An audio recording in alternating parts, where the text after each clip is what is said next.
Welcome to ISPFL9, Management and Analytics.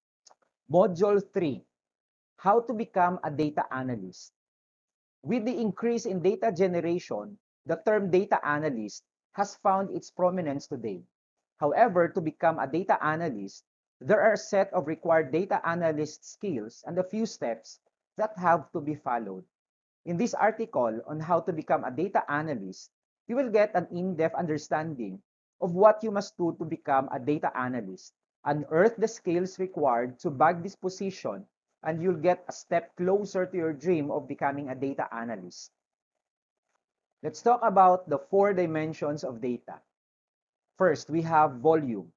Big data comes in one size, that is large.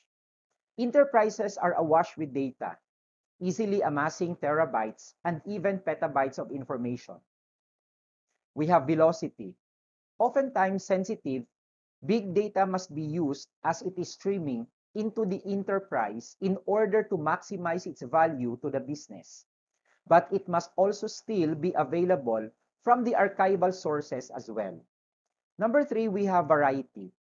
Big data extends beyond structured data to include unstructured data of all varieties, which includes text, audio, video, click streams, log files, and more.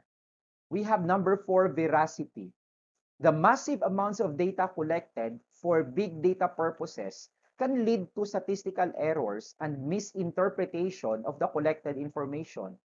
Purity of the information is critical for value. And these 4 V's of big data lay out the path to analytics, with each having intrinsic value in the process of discovering the values.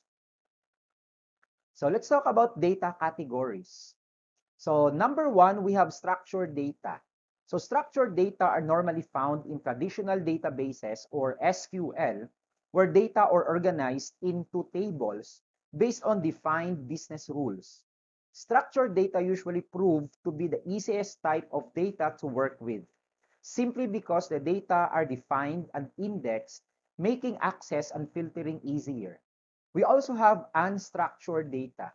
In contrast, normally have no BI or business intelligence behind them. Unstructured data are not organized into tables and cannot be natively used by applications or interpreted as a database. A good example of unstructured data would be a collection of binary image files. Next, we have semi-structured data. Semi-structured data fall between unstructured and unstructured data. Semi-structured data do not have a formal structure like a database with tables and relationships. However, unlike unstructured data, semi-structured data have tags or other markers to separate the elements and provide a hierarchy of records and fields which define the data. So who is a data analyst? A data analyst collects, processes, and performs analysis of large data sets. Every business, be it small or big, generates and collects data. This data can be in the form of customer feedback, accounts, logistics, marketing research, and so on. A data analyst is a professional who takes this data and figures out numerous measures such as how to improve customer experience, price new materials, and how to reduce transportation costs, to name a few. Data analysts deal with data handling, data modeling, and reporting. And once you know who is a data analyst, it's a paramount to know the roles and responsibilities of the data analyst. So big data key storage ideologies. Meeting the challenges posed by big data means focusing on some key storage ideologies and understanding how those storage design elements interact with big data demands. Capacity. Big data can mean petabytes of data. Big data storage system must therefore be able to quickly and easily change scale to meet the growth of data collections. These storage systems will need to add capacity in modules or arrays that are transparent to users without taking systems down. Most big data environments are turning to scale out storage technologies to meet that criterion. Big data also means many large and small files. Managing the accumulation of metadata for file systems with multiple large and small files can reduce scalability and impact performance, a situation that can be a problem for traditional network-attached storage systems. Object-based storage architectures, in contrast, can allow big data storage systems to expand file counts into the billions without suffering the overhead problems that traditional file systems encounter. Object-based storage systems can also scale geographically, enabling large infrastructures to be spread across multiple locations. Security. This data may not be different from what current IT managers must accommodate. Big data analytics may need to cross-reference data that have not been commingled in the past, and this can create some new security considerations. In turn, IT managers should be considered the security footing of the data stored in an array used for big data analytics and the people who will access the data. Latency. Storage system must be able to grow rapidly and still maintain performance. Latency produces stale data. That is another case in which scale-out architectures solve problems. The technology enables the cluster of storage nodes to increase in processing power and connectivity as they grow in capacity. Object-based storage systems can parallel data streams, further improving output. Most big data environments need to provide high input-output operations per second or IOPS performance, especially those used in high-performance computing environments. Virtualization of server resources, which is a common methodology used to expand compute resources without the purchase of new hardware, drives high IOPS requirements just as it does in traditional IT environments. Those high IOPS performance requirements can be met with solid-state storage devices, which can be implemented in many different formats, including simple server-based cache to all flash-based scalable storage systems. Access. The quest to increase business value drives businesses to look at more ways to cross-reference different data objects from various platforms. Storage infrastructures that include global file systems can address this issue, since they allow multiple users on multiple hosts to access files from many different back-end storage systems in multiple locations. Flexibility. Big data storage infrastructures also need to account for data migration challenges, at least during the startup phase. Ideally, data migration will become something that is no longer needed in the world of big data, simply because the data are distributed in multiple locations. Persistence. Big data users are often saving data longer because they are part of a historical record or are used for time-based analysis. The requirements for longevity means that storage manufacturers need to include ongoing integrity checks and other long-term reliability features, as well as address the need for data-in-place upgrades. Examples are medical information, which is often saved for the life of the patient, and financial information, which is typically saved for 7 years. Cost. Storage deduplication has already entered the primary storage market, and depending on the data types involved, could bring some value for big data storage systems.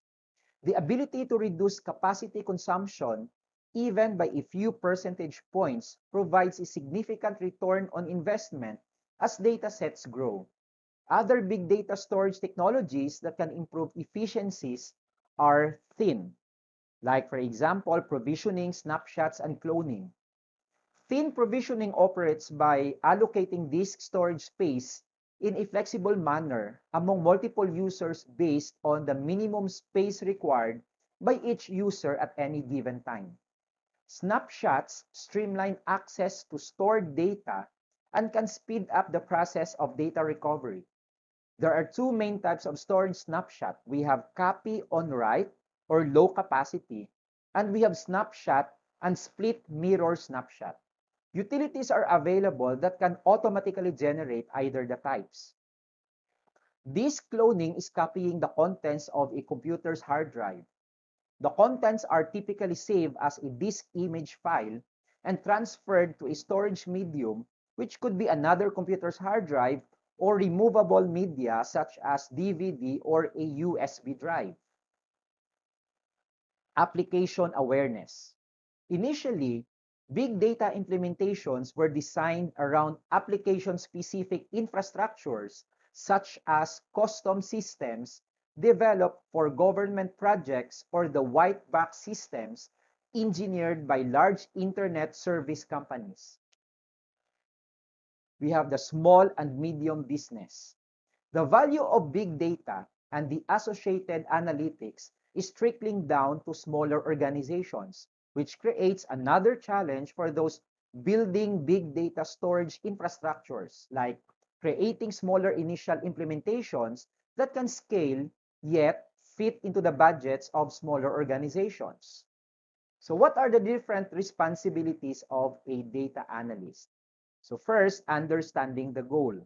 First and foremost, a data analyst must identify the organization's goal.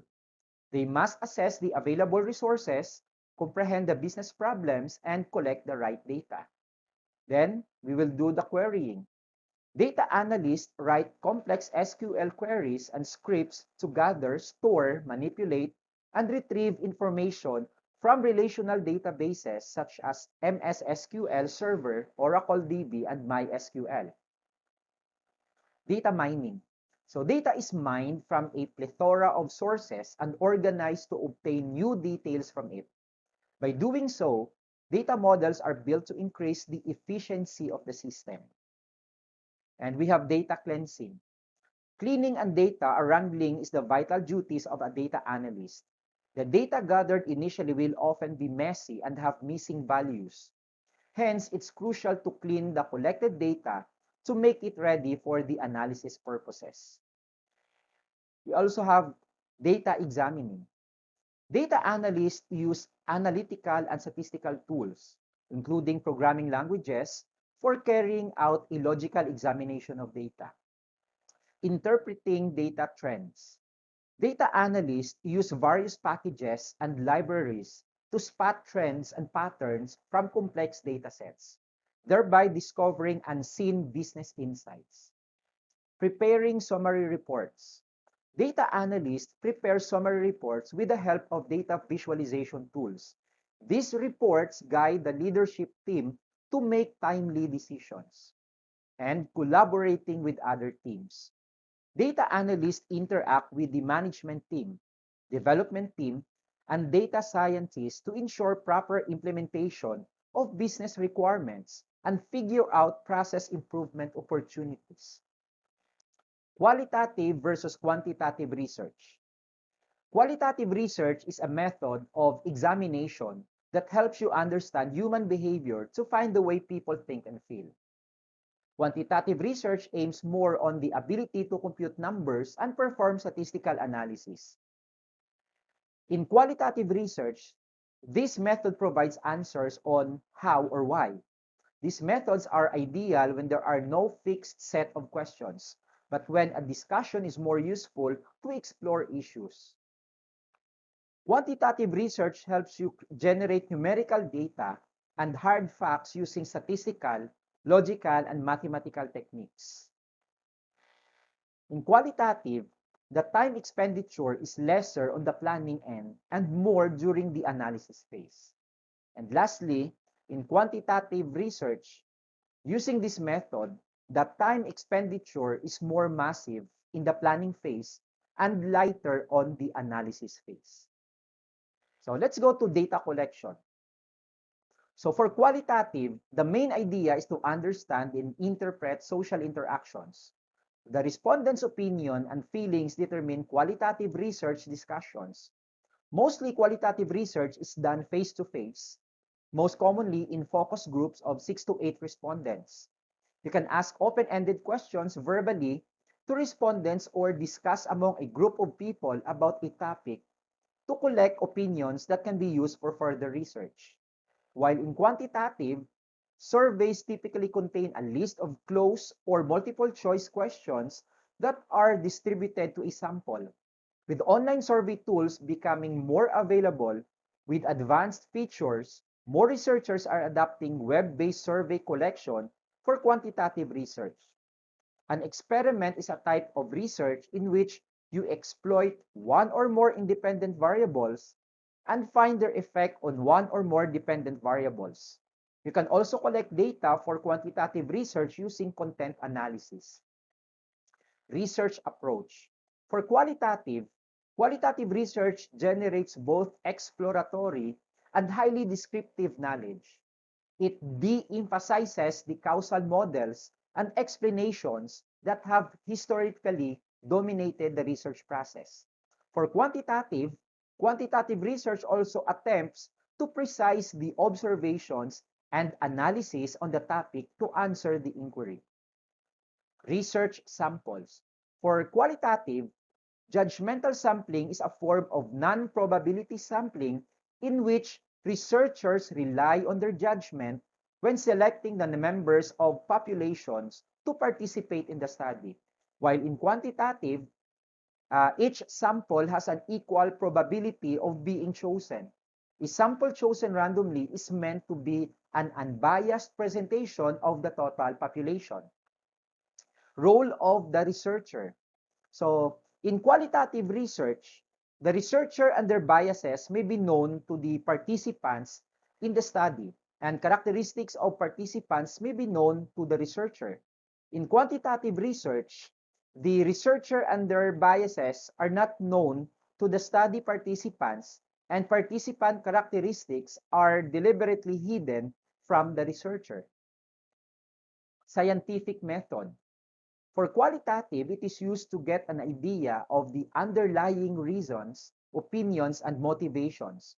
It also provides insights into the problem or helps to develop ideas or hypotheses for potential quantitative research. And for the quantitative, it is applied to generate findings that are practically useful in reaching conclusions or decision making. The results of conclusive studies generally have specific uses. Conclusive research design gives a way to verify and quantify findings of exploratory studies. Analyzing data. In qualitative, content analysis is a research technique that is used to find patterns in recorded communication. Thematic analysis carefully examines the data to identify the main themes and patterns. For quantitative, a simple mathematics or advanced statistical analysis is used to discover hidden trends and unseen patterns in the data. For the final report for qualitative research has a native report with contextual description and direct quotations from research participants. While in quantitative, the final report of quantitative research has statistical findings with correlations, comparisons, and other significant measures.